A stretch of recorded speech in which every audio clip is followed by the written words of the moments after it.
I want to make two sort of points in my comments. One is that mental health issues and mental illness is much more pervasive in our society than we give it recognition of in terms of government responses. And as a consequence of that high prevalence and yet inadequate response from government to that issue, that has an enormous impact on organisations. And you know, I hear a lot of corporations talking about their corporate social responsibility, and I see a lot of organisations doing a lot under their own leadership and stewardship in relation to climate change and taking direct action in the absence, you might say, of effective government action. And in the same sense, I see some organisations taking corporate responsibility as it pertains to mental illness in an assertive and effective way, in the absence, again, of an effective and assertive response from government. Let me just talk a little bit about prevalence of mental illness first of all. You've probably heard the figure of 1 in 5 Australians experience a mental illness every year. 1 in 5 every year. If you turn to the person, I'm sure you have introduced yourself to the person next to you, one of you, if this is an average group of Australians, will experience mental illness in your lifespan. Some of you will experience it a number of times. So it is incredibly pervasive. The other thing I think we don't seem to, have recognised in terms of our public policy responses is the impact of that mental illness on our society. When we closed institutions for mentally ill people, seriously mentally ill people, starting in the 60s and continuing that right through to the present day, this state, Victoria, is way ahead of the game. You closed your standalone institutions back in the 90s. South Australia still has the largest standalone institution in the country. My state of Queensland has several. Western Australia has them. So this notion that we don't have psychiatric institutions anymore in Australia is a furphy. We do. $1 in $5.50 of every dollar spent by government still goes into those institutions. And regrettably, they give poor care and abuse human rights of the people in there too often. But when we started that closure process 4 decades ago, 5 decades ago now, we had 30,000 beds, acute care beds for mentally ill. That was within a population of 7.2 million. We now have today 4,100 acute care beds for a population of 22 million.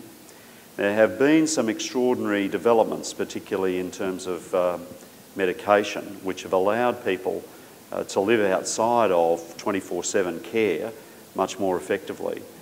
But regrettably, what governments haven't done is invest in what we call the out-of-hospital care services, the community services, sort of services that Owen is piloting with the IPP.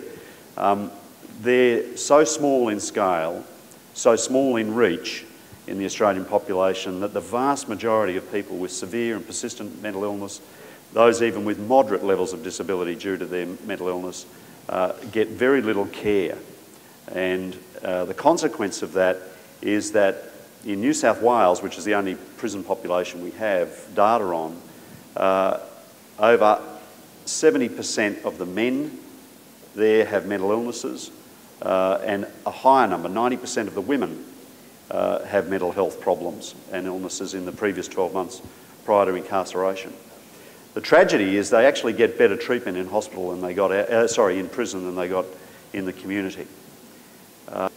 But if I look at the employment area, and this is one that is obviously our focus today, we like to think of ourselves as a egalitarian nation, where we share the wealth of our nation.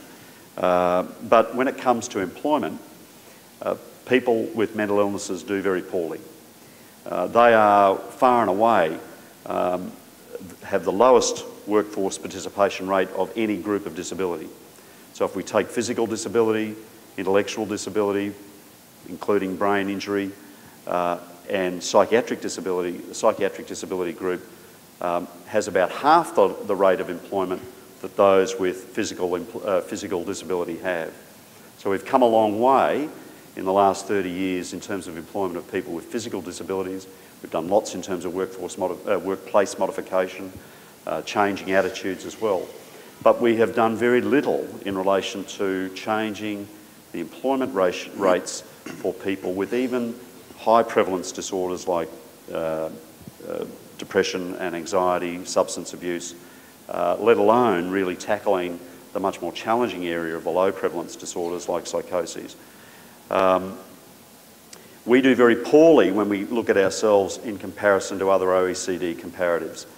The Netherlands, for instance, has an employment rate of about 60% of those people with mental illnesses are in employment.